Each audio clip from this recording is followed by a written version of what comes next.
You're listening to Cards to the Moon, a podcast about trading cards from both a collector and investor perspective. We hope you'll stick around for the ride as we take a deep dive into the state of the hobby, share some hot takes, hopefully some useful advice, and fun stories along the way. Hey guys, welcome back to Cards to the Moon. My name is Clark from 5 Card Guys on Instagram and 5cardguys.com. Co-hosting with me as usual is Hyung of Integrity Sports Cards. John, who is Trade You at Recess on Instagram. He's away for the next couple of episodes, but hopefully he'll be back on the show soon after. But today we have a guest interview with Brent Weyer, aka deepvalueinvestor1 on Instagram.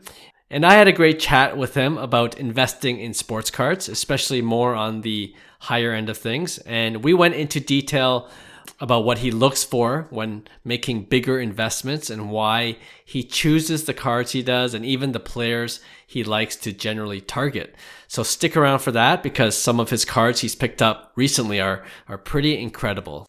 But off the top, Hyung, we just went to the Sports Card Expo last week here in Toronto, which is the biggest card show in Canada.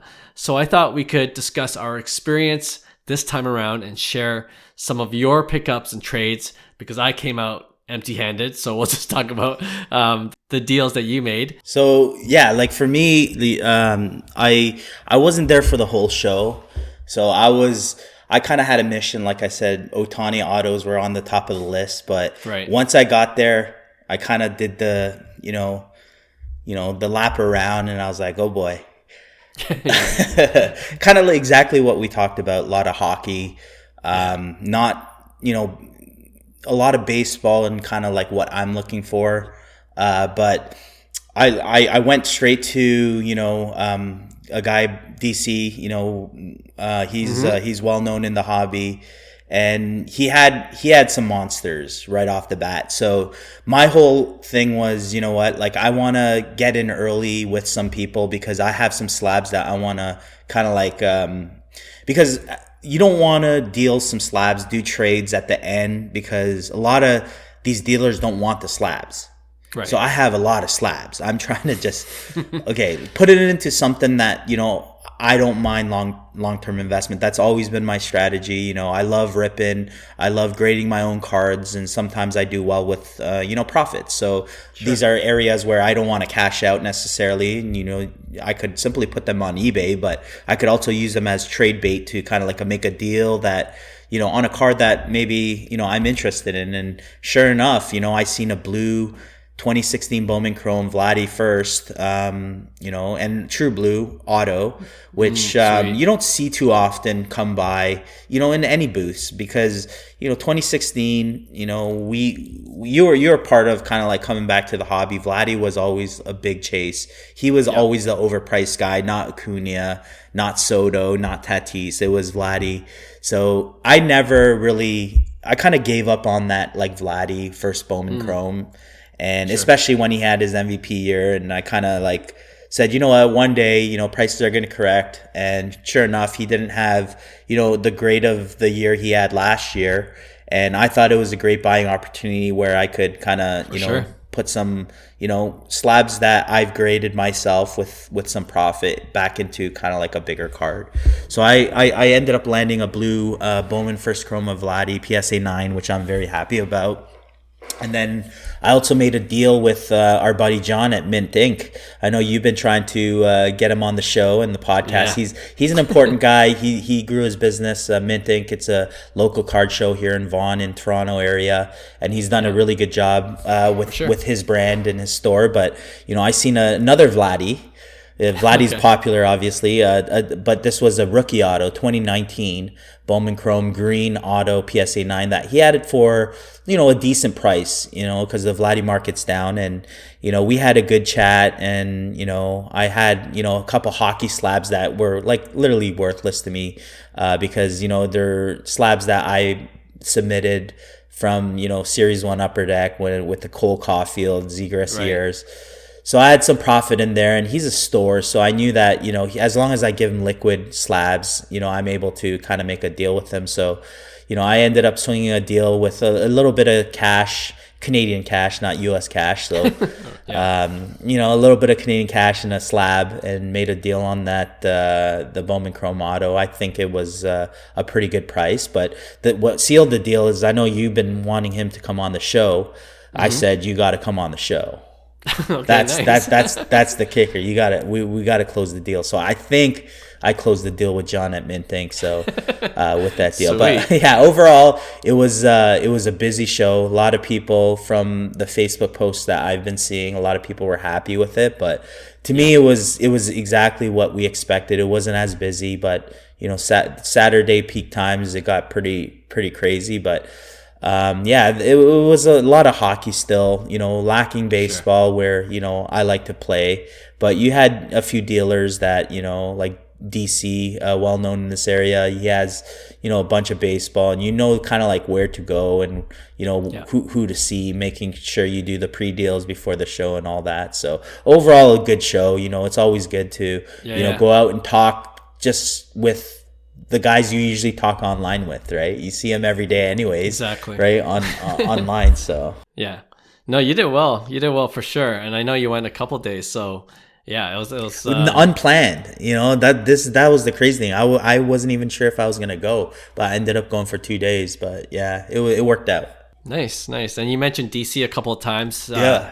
That's Daryl Chan, and funny enough, he'll be on the show next week. So stay tuned for that. He has a lot of great insight as a dealer, 100%. and as a high-end collector. So you don't want to miss that show. But yeah, and with your green Vladdy trade, I feel like I was part of that trade, because if John comes on the podcast, then it's a win-win for absolutely. The pod. I did it for the team, Clark. I did it for the team. Appreciate that. Nice. All right. I don't have much to share. I went for 1 day, and I had to squeeze it in because it was Friday, and Right. I have my days free. But I had to go and pick up my kid after school, so I had like a limited. Kids will get you. Kids will. so yeah, I had to kind of squeeze that in, and I try to walk around as quickly. And like you mentioned, not a lot of baseball cards there at the show. So that was a little bit disappointing, but I kind of expected that. Yeah. And it was to the point where I was trying to force the trade to happen. Right. Like just want to get some action. Yeah. But then I would have like left the show not feeling good about whatever card I picked up, just because I kind of wanted it to trade. So I kind of refrained and didn't do anything. But it was like, to your point too, that I was glad to be able to talk to like 3 or 4 people that actually listen to our podcast. Yeah, for sure. And we connected online through social media. Good to see them in person and just kind of chat cards. So that was definitely worth going to the show for that. For sure. All right, with that, let's play our interview that we had with Brent Weyer, aka Deep Value Investor 1, about investing in sports cards. Hope you enjoy it. All right, today we're lucky to have another great guest on the pod for this episode. His name is Brent Weyer, aka Deep Value Investor 1 on Instagram. We usually like to give a brief bio for all our guests. So if you're not yet familiar with Brent, in addition to collecting amazing sports cards, he works in medical device sales, and he lives in the Seattle area, which is awesome because, believe it or not, on a side note, according to our podcast data, the majority of our listeners comes from Seattle. For whatever reason, that's true. Wow. Yeah, but anyway, Brent also has a 12-year-old son who plays baseball, so I assume he'll be getting into baseball cards if he isn't already. Brent, welcome to the pod. Hey, Clark. Thanks for having me on. I really appreciate it. I've been listening to the podcast for a while, and this is the first time seeing your face instead of just hearing your voice. So this is pretty cool. Yeah. We always like to connect on video for sure. So as Brent's IG name, Deep Value Investor 1, suggests, we're going to talk primarily about sports cards as investments. But before we do, Brent, can you share a little about your own hobby journey? Like when did you just start collecting? Did you leave the hobby as a kid and come back in like many of us did? Or were you collecting throughout your entire life? What's your story? No, it's the cliche, collected as a kid, Right. like we hear over and over again, and then got back into it in the last couple of years. when cards became cool again. So add me to the list. Join the club. Yeah. Although my collecting style now isn't much different than when I was a kid, because when I was a kid, I actually remember buying and selling and setting up, card tables on the corner in the cul-de-sac in my neighborhood, and, selling them and buying them. And I just love buying, selling, collecting. So it's not that different now, actually. Okay. So you were in the flip game early on. That's amazing. Mm-hmm. Yeah, absolutely. Nice. Well, I mean, every time we talk about this, I know there's some who don't like the idea of thinking about cards as alternative assets we can actually invest in. So another quick question I want to ask you is the same one we actually asked Cajun Cardboard. I don't know if you are familiar with his content, but he's been on the pod before, and we asked him whether he thinks, and I'm asking you the same question, whether you think there's a conflict between collectors and investors in the hobby, because, a common argument I hear every once in a while is that investors or flippers can cause prices of cards to soar or skyrocket, making collecting all of a sudden unaffordable. What do you think? Yeah, I think a lot of collectors are, closet investors. Okay. I get into these conversations, with people, and a lot of times it's become very virtuous to stand up on a podium and say that you don't collect cards because, the investment, or you don't care if the cards go up or down.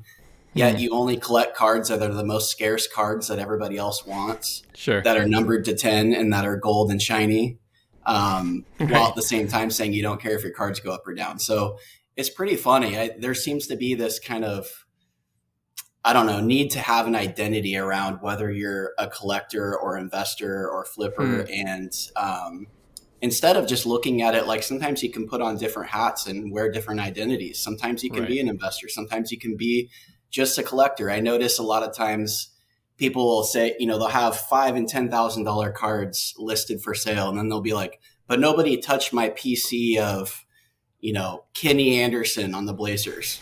And it's like, okay. I mean, it's easy to have it be your PC when there's $7 cards. Sure.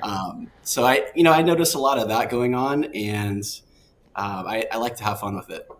Yeah, I'm with you. I just want to kind of, it's fun to talk about these things every once in a while, just to clear the air. All right. So if you are a believer in being able to invest in sports cards, like we are, Brent, you mentioned off the air that when you buy cards to invest in, one principle you go by is to buy a great player, of course, but it's also important to buy a great card of that player. So I was wondering if you can explain that a little bit more and maybe give a couple of examples of that.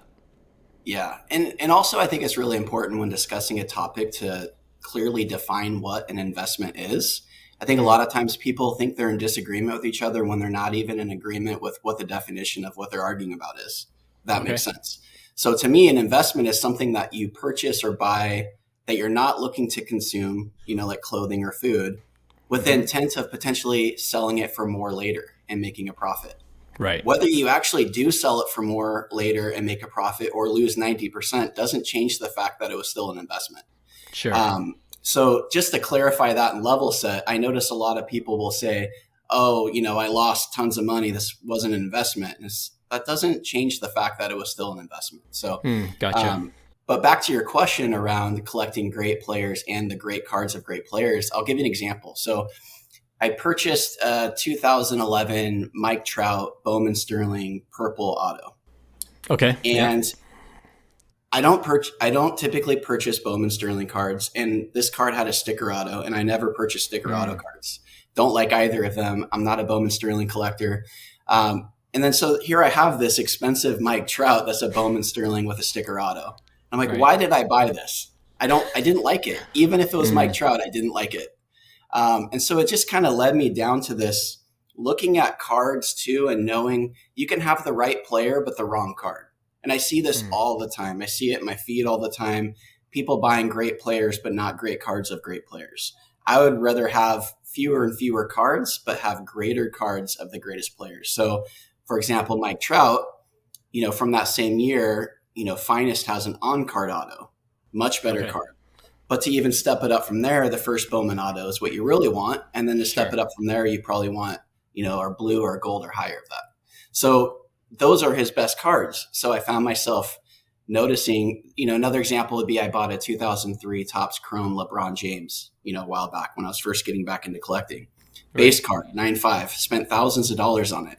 I Mm-hmm. had this thought too of, if I would not buy this card of any other player, why am I buying it of him? So I Okay. wouldn't buy a 2003 Topps Chrome of anybody else that's a base card. But yet here I was buying a LeBron James. So I don't know if that answers your question, but that's kind of, I think people should focus a little bit more on, is this one of the great cards of this great player? Right. Versus just, is this a Mike Trout card? I need to buy it. Or is this a LeBron James? I should buy it.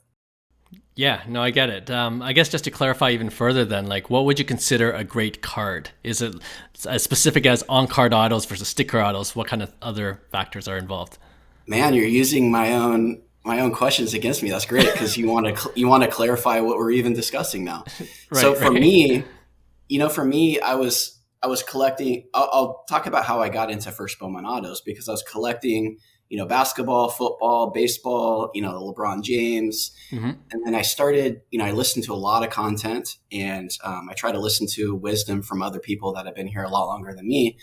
And a specific podcast had a guest on talking about top 100 cards of players and what it takes to become a top 100 card. And I started looking at my collection and say that 2003 Topps Chrome LeBron James wasn't even a top 10,000 card of LeBron James, and it was $5,000. So that led me down to, where can I get a top 100 card of a player, and what is a top 100 card? So you start looking at a first Bowman auto, say a gold out of 50. I mean, it takes something like that to be a top 100 card, because, you have an orange to 25, you have a red to 5, you have a superfractor, and then also you have probably a finest superfractor, Topps Chrome superfractor. So you get my point. What it takes to get to a truly top 100 card is more than you realize. And I had a lot of cards of guys that weren't even top 10,000 cards.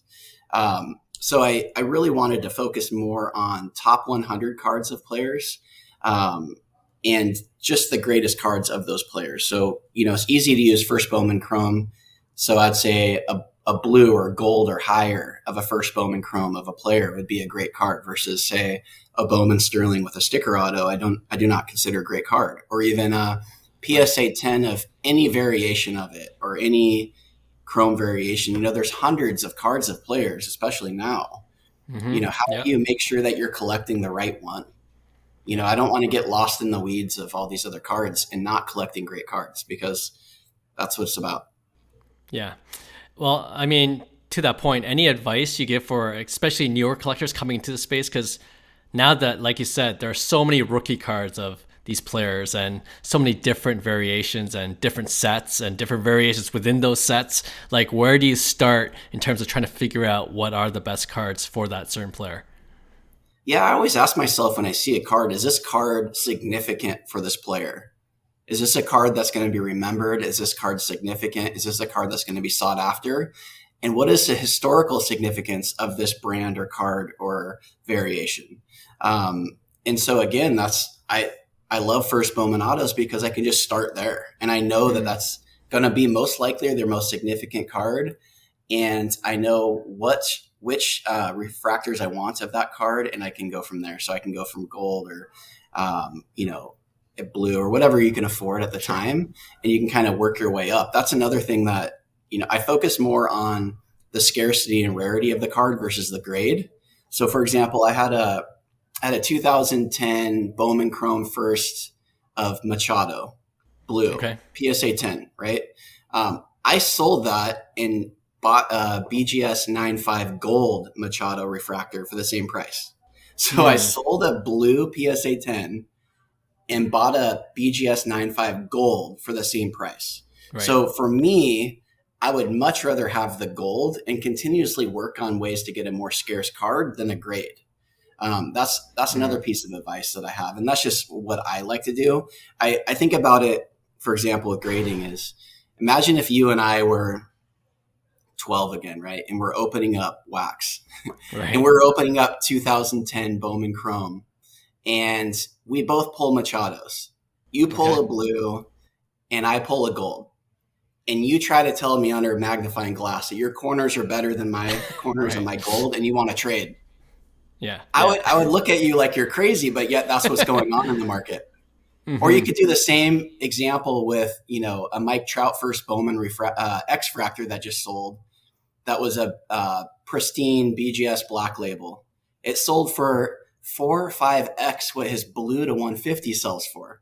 Wow, so imagine if we were kids again and I had 4 or 5 blue Mike Trout first Bowman autos out of a box and you pulled one X Fractor to 225, but you again told me, you know what? I actually think this is better quality. You want to trade all 4 of your blues for my one X Fractor? Like, I don't know if people realize they're doing this. I love grading and I think it's really important, but there's that equilibrium where grading is only as important as the next tier of refractor that there's available. So I think in the past, you take a mantle, 52 tops mantle, there were no variations of that. So grading was all you had to go by. Now, why would I pay a ton for a PSA 10 refractor when there's a blue? And why would I pay a ton for a PSA 10 blue when there's a gold? So I'm sure at some point, you know, if it's the red to 5 and there's a PSA 10, maybe you want to go after it at that point. But if I can keep stepping up tiers of scarcity and rarity of a card versus grading, I'm going to do it. Yeah. Brent, you're preaching to the choir on this podcast. We've been saying something like that throughout the entirety of our podcast existence. And, you know, we have a saying, we say, buy the card, not the grade, usually a good motto to go by. And another thing we always say is when it comes to grading, especially, it's one of those things that just falls under hobby logic. It just doesn't make sense anywhere else except in the hobby for whatever reason, right? So having said that, you know, being a very critical about the whole state of grading, and we agree too, like we think grading is necessary. Do you think at some point things change in the grading world in terms of like how PSA is perceived versus BGS versus SGC? Is that a factor in your mind when you go for the scarcity of cards rather than the grade? Yeah, I think too much time is actually spent on discussing comparing PSA to BGS and the price of a 9.5 to a PSA 10 of the exact same card. Fair. And I don't think enough is actually spent on educating in the way that I was just discussing where, okay, PSA 10 is more expensive than a BGS 9.5, whatever, right? Like the hobby logic. You don't need to fight hobby logic. But, you know, if you actually show somebody, hey, before you buy this PSA 10, look what higher tier refractor you can buy at any other grade before and really stop and evaluate, why am I spending so much on this? And what can I get instead? So, you know, you might be able to get an orange PSA 9 for the price of a PSA 10 of a refractor. You know, I've seen things like this happen. Wow. Yeah. So, you know, so instead of talking about, you know, BGS versus PSA, I don't really even care. Get me the best card that I can get for the money that I have.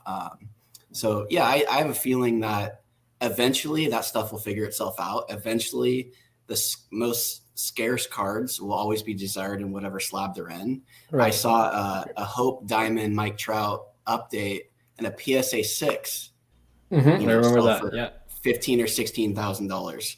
So at that point, that person would not care if that was in BGS, SGC, like you know, at some point that people don't care. And I think eventually we'll get to there because eventually 99% of cards will be worthless anyway. So once that happens, there'll be only the most scarce cards left. And then it won't matter as much which slabs, but yeah, we'll see. Yeah. Okay. Yeah. I like that insight. You mentioned you like collecting first Bowman Chrome autos, and if you look on your feed, it'll be obvious that you like collecting first Bowman Chrome autos, as I do. I know you saw my 5 Card Guy's Instagram. I just was able to get the BGS 9 of Mike Trout, his first Bowman Chrome auto, so that was one of my Grail cards. So let's stay on baseball because first Bowman Chrome autos really applies mostly to baseball cards. And many of our listeners actually tune in to our pod because we're apparently one of the few that focuses a lot on baseball cards. That was the reason why I started tuning in. Is that right? Okay. Yeah. I was listening to all the different podcasts and one would actually talk about baseball sometimes and quite frequently. And that was you guys. And so I actually think Scotty B cards on your pod is how I learned about Scotty B cards and started having a good relationship with him and discussing war and having great conversations. And so, I really have you guys to thank for that. Amazing. Yeah. Scotty B cards. I'm happy to talk about all other cards though. You know, for example, my most expensive card I have is a LeBron Exquisite Limited Logos patch auto. Oh, wow. Okay. But, you know, it takes a card like that in basketball to be, a top. I don't even know if it's a top 100 LeBron, actually. I'd have to really stop and think. And that cost me more money than any card I have. So, Sure. If I had unlimited budget and I could get top 100 cards of some of these guys, I might have more basketball. But yeah, no, that's cool. I mean, it's kind of funny for us because we are based in Canada, the three of us, the co-hosts here, and you would think that we would just be all about hockey cards. We have the local Toronto Sports Card Expo that just passed this past weekend. 90% of vendors are hockey card dealers, right? And it's unfortunate for us baseball card lovers trying to find that one booth that sells high-end baseball. But anyway, but Hyung, I don't know if you listen to some of our podcasts, he used to play pro baseball, so he's really into baseball. And I just grew up loving baseball first. The Blue Jays, the 92-93 World Series champs, that really imprints you upon you on just how much it's really cool to have his insight. Baseball. Yeah, I really appreciate that. No, and don't get me wrong, it's least playoffs right now, so it's hockey fever right in the city as well. But to your point, we like collecting other sports cards. Actually, I got into basketball because of basketball cards, like just getting into the hobby. So it's interesting how we start collecting other sports too. But we are definitely more comfortable talking about baseball cards. So you brought up Scotty B Cards. We had him on the podcast a couple of times now, and I know he does a lot of very informative videos about war and just using the war stat. So I want to get your insight in that stat in particular, the war stat. And I believe you mentioned like you use that stat in particular, probably other things as well, but to kind of form boundaries on what cards to collect. Is that right? Yeah, absolutely. I posted just a short video around. It's really important to create boundaries around anything you're doing in life and have some sort of roadmap or guidelines around it. And so collecting is no different. I find myself going all over the place, collecting everything and anything, and who was hot that week or that month. And I had to stop and slow myself down and say, all right, what am I doing here? Who am I really going to collect? Who am I going to really care about? How do I get rid of the noise? And in baseball, war, I found very important. People will say war doesn't matter. And then you pull up the all-time list of war leaders, and it's names like Hank Aaron, Willie Mays, Barry Bonds, Babe Ruth, So I don't know how you can say it doesn't matter, but it doesn't matter in a silo by itself. I could agree with that sometimes. So I look at war as kind of a guiding post and a starting point, and then I go from there. So I quickly started looking at active players, for example, and saw, okay, there's only 3 players with 50 war by 30. And that started really, I was looking for ways, okay, how can I filter this down and see who the outliers are? And that was Trout, that was Mookie Betts, and that was Manny Machado. Okay, so we got 3 players that have 50 war by 30. So I started diving deeper into their cards and looking at where the opportunities were there. And could I get a top card of one of those players? And what would that look like? I use war as a stat to start. And then I also look at, market psychology around a player. I also look at economics. I also look at the card itself. It's not important to get a Trout card. It's important to get a great card of Mike Trout, for example, or Machado. So I like it because it really helps narrow your focus down. And so you're not chasing who had, 6 home runs in the last 2 weeks. You can actually, I'll see this all the time. The guy gets hot. I pull him up, they're 27 with 6 war. And I just quickly see right away, okay, well, while there may be a short-term opportunity to take advantage of some hype around their card, that's not really somebody I'm looking to collect long-term. Right. I want somebody that's on more of a path of, say, a Carlos Correa or a Lindor. Some of the younger guys I like for war would be Acuna, it'd be Devers, it'd be Soto. So, that's more of how I can filter that out. Even a Luis Robert, I got caught up in some of that last year. And then now I'm looking and, he's 25 with, I don't even remember now, less than 10 war, 26 now. And even if he has a great season, he's already fallen way behind. Okay. Well, I'm glad you mentioned that part because I was getting almost FOMO again going to try to get back into Luis Robert. So thanks for that good reminder of not FOMOing in on Robert. We joke, a lot of us got burned by Lou Bob. So, well, talking about baseball players, I know you collect Paul Goldschmidt, Nolan Arenado, Buster Posey. And these guys are, they're projected to be Hall of Famers if they continue to just, well, at least for Arenado and Goldschmidt, who's still playing, if they continue to produce the way they are. And you look at the rookie card values, and they seem so cheap, or at least of great value, right? Compared to what card prices of current top prospects are going for. So my question is, like, how confident are you, would you say, in banking that more collectors at some point will realize how good these players are, and subsequently the value of their cards will increase accordingly? And I ask because, again, on this pod, we've done a couple of segments on this show where we've listed some amazing players who just absolutely get no hobby love for whatever reason, and wonder if they ever will. For example, I would argue Goldschmidt and Arenado might fall into that camp. Do you think that's something to worry about when investing in those kind of players? Well, I think it's especially important that you make sure, I collect those players, but I only collect their most rare, scarce cards. So if it's a Paul Goldschmidt, I'm not collecting a first Bowman auto, base, or refractor. Probably not even a blue. It's going to have to be a gold, an orange, or red, and really filter it down, because he's a guy that's been around for a long time. His collector base isn't huge. And because of the values that are there, there's a great opportunity to get one of his very top cards. And our only precedence we have on first Bowman autos for Hall of Famers so far is Pujols. Sure. You can see it, a 9.5 refractor of Pujols is around $40,000, and it's numbered to 500. So if he had a gold, if he had a red, if he had an orange, what would those go for?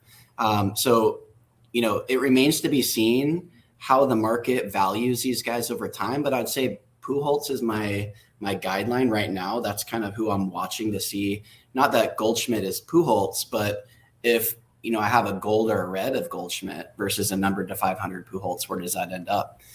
So I'm looking at that. But we have seen some recent evidence that's trending in the right way. I'll say that any Arenado, Machado, Posey that I have has only been going from the bottom left to the upper right, very slowly, just kind of slowly going up and up and up and up and up. If you look at Posey, a PSA 9 red of Posey just sold for $45,000. A PSA 9 red of Arenado just sold for $35,000. I was able to pick up a Manny Machado red to 5. So these are the rarest of their cards, and they are slowly going up. Because if you look at an analysis, I can get a gold to 50 Paul Goldschmidt, really beautiful card, or I can get a Juan Soto to 500 refractor. Right. Juan's just not that. I'm sorry, but that Juan Soto just is not going to be an important card, even if he becomes great. Any card numbered to 500, when there's a numbered to 150 blue and a gold to 50 and an orange, you can see where it starts easily becoming not even a top 500 card of his. Right. So at least I have a historical significance in a Goldschmidt or an Arenado or a Posey. But I think that there's this little air gap. There's just this pocket of players that people don't realize. There's a lot of clickbait around. Here's the most expensive Jalen Hurts card compared to, say, the most expensive Dan Marino card. And they're hard to relate to because they're different cards from different eras. What's cool about these cards is here's a Mauer refractor auto. Joe Mauer, First Bowman Chrome, right?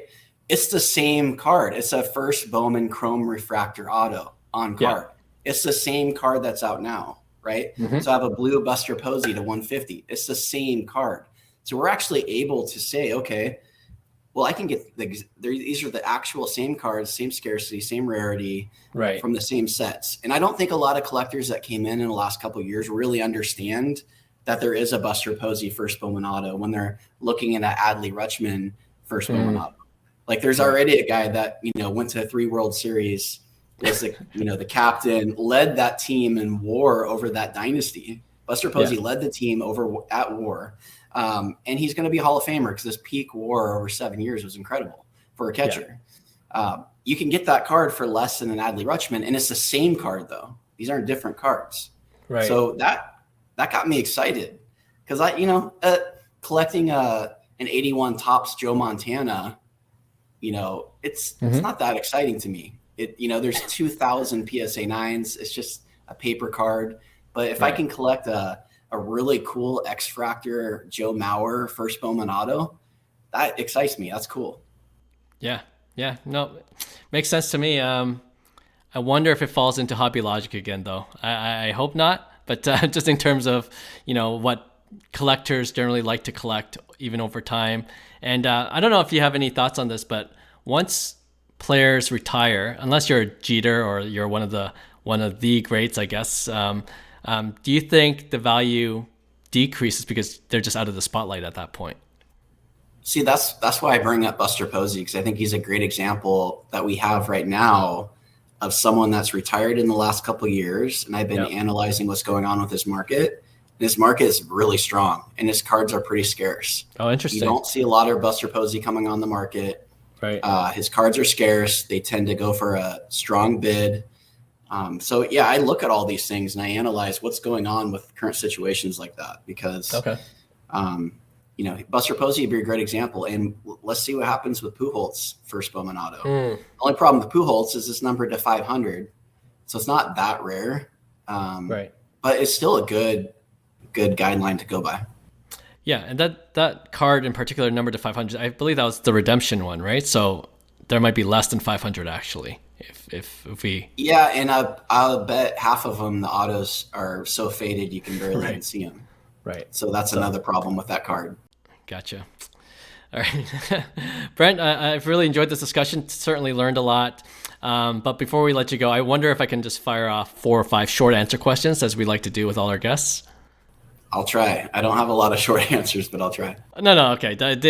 You don't have a limit, but these are short questions. You take as long as you need for the answers. Well, the first one's easy. Favorite card you currently own? Mike Trout, blue, first Bowman auto. Nice. Amazing. What card or cards are on your watch list currently? That's a good question. It's any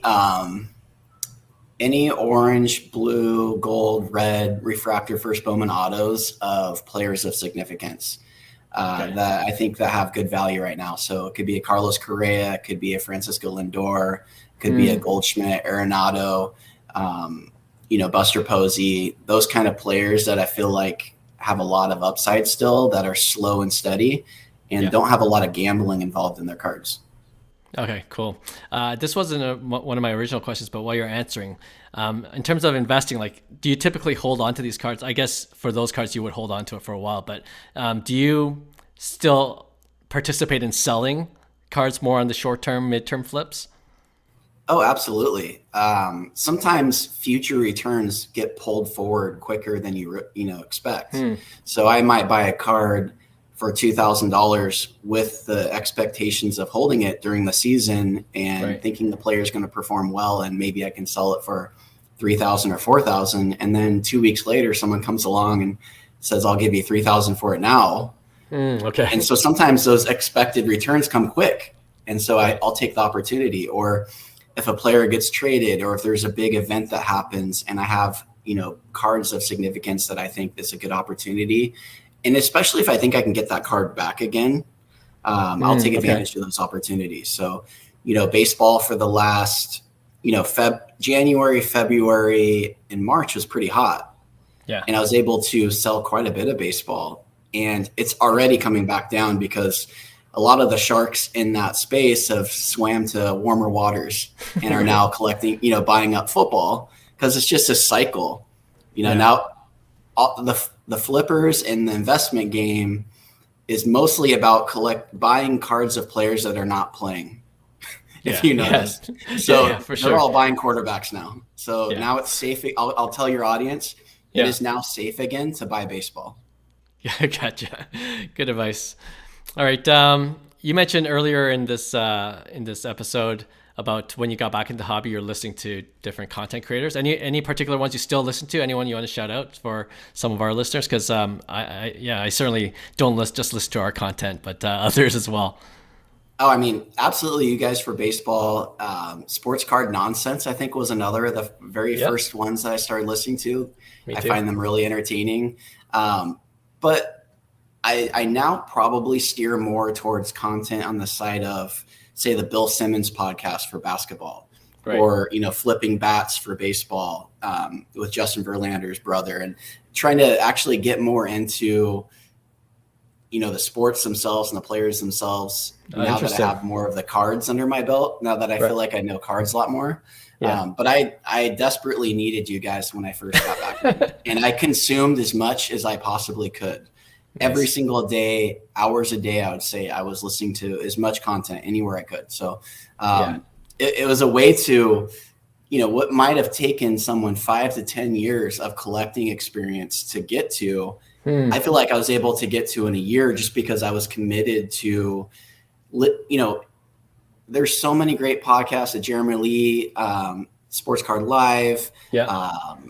There's a crossover. There's so many people that have so much wisdom, and they bring on guests with so much wisdom that, you can spend an hour of your day listening to somebody, say from Heritage Auction, who used to be a professional grader, share his insights on something, and boom, that. Yeah. And you do that enough, man, and it adds up. So Yeah, nice. Very good advice. And I love this era of podcasting we're in, where you could just almost passively just consume that information. And I'm with you. Certainly we have a podcast, but certainly we're always learning ourselves. And that's why we listen to other people's perspective in the hobby. So it's always good to some of my favorite podcasts are about psychology, and it's amazing how or economics. And it's amazing how I can use psychology in sports cards. I can use economics in sports cards. Like I posted a video around the Pareto distribution and how that works even in sports cards.